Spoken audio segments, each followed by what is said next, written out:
Chapter 41. Now after 2 years had gone by, Pharaoh had a dream, and in his dream he was by the side of the Nile, and out of the Nile came 7 cows, good-looking and fat, and their food was the river grass. And after them 7 other cows came out of the Nile, poor-looking and thin, and they were by the side of the other cows. And the 7 thin cows made a meal of the 7 fat cows. Then Pharaoh came out of his sleep. But he went to sleep again and had a second dream, in which he saw 7 heads of grain, full and good, all on one stem. And after them came up 7 other heads, thin and wasted by the east wind. And the 7 thin heads made a meal of the good heads. And when Pharaoh was awake he saw it was a dream. And in the morning his spirit was troubled, and he sent for all the wise men of Egypt and all the holy men, and put his dream before them. But no one was able to give him the sense of it. Then the chief wine servant said to Pharaoh, "The memory of my sin comes back to me now." Pharaoh had been angry with his servants, and had put me in prison in the house of the captain of the army, together with the chief bread maker, and we had a dream on the same night, the 2 of us, and the dreams had a special sense. And there was with us a young Hebrew, the captain's servant, and when we put our dreams before him, he gave us the sense of them. And it came about as he said.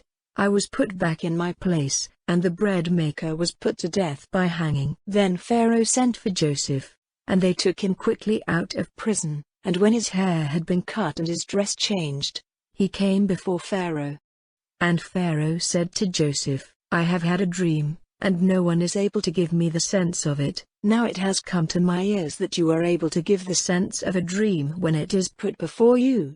Then Joseph said, Without God there will be no answer of peace for Pharaoh. Then Pharaoh said, In my dream I was by the side of the Nile, and out of the Nile came 7 cows, fat and good-looking, and their food was the river grass. Then after them came 7 other cows, very thin and poor-looking, worse than any I ever saw in the land of Egypt, and the thin cows made a meal of the 7 fat cows who came up first, and even with the fat cows inside them they seemed as bad as before.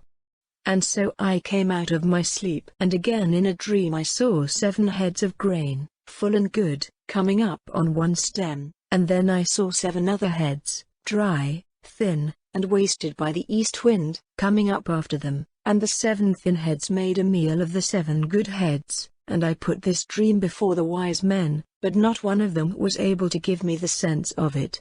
Then Joseph said, These 2 dreams have the same sense. God has made clear to Pharaoh what he is about to do.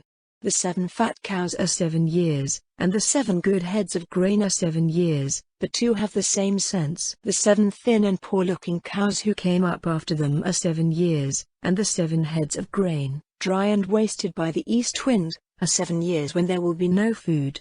As I said to Pharaoh before, God has made clear to him what he is about to do.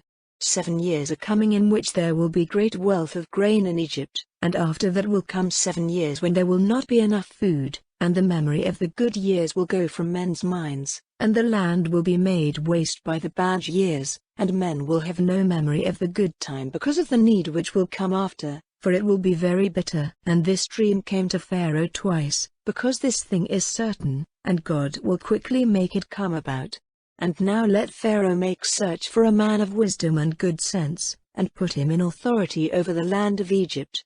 Let Pharaoh do this, and let him put overseers over the land of Egypt to put in store a 5th part of the produce of the land in the good years. And let them get together all the food in those good years and make a store of grain under Pharaoh's control for the use of the towns, and let them keep it. And let that food be kept in store for the land till the 7 bad years which are to come in Egypt, so that the land may not come to destruction through need of food. And this seemed good to Pharaoh and to all his servants. Then Pharaoh said to his servants, Where may we get such a man as this, a man in whom is the Spirit of God?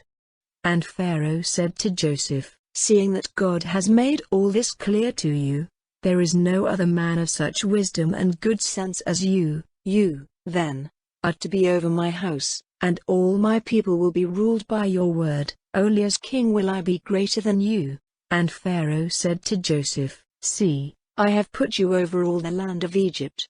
Then Pharaoh took off his ring from his hand and put it on Joseph's hand, and he had him clothed with the best linen, and put a chain of gold round his neck, and he made him take his seat in the second of his carriages, and they went before him crying, "Make way." So he made him ruler over all the land of Egypt. Then Pharaoh said to Joseph, "I am Pharaoh, and without your order no man may do anything in all the land of Egypt." And Pharaoh gave Joseph the name of Zaphnath-Paneah, and he gave him Asenath, the daughter of Potiphar, the priest of On, to be his wife. So Joseph went through all the land of Egypt. Now Joseph was 30 years old when he came before Pharaoh, king of Egypt. And Joseph went out from before the face of Pharaoh and went through all the land of Egypt.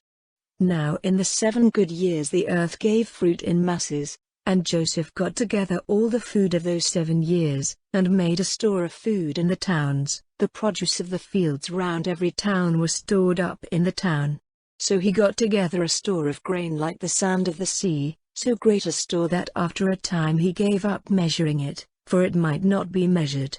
And before the time of need, Joseph had 2 sons, to whom Asenath, the daughter of Potiphar, priest of On, gave birth. And to the first he gave the name Manasseh, for he said, "God has taken away from me all memory of my hard life and of my father's house."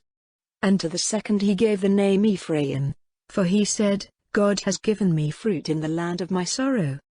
And so the 7 good years in Egypt came to an end.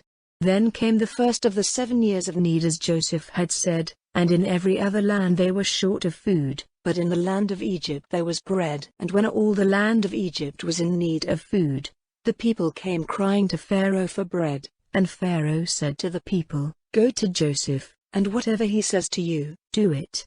And everywhere on the earth they were short of food. Then Joseph, opening all his storehouses, gave the people of Egypt grain for money, so great was the need of food in the land of Egypt. And all lands sent to Egypt, to Joseph, to get grain, for the need was great over all the earth.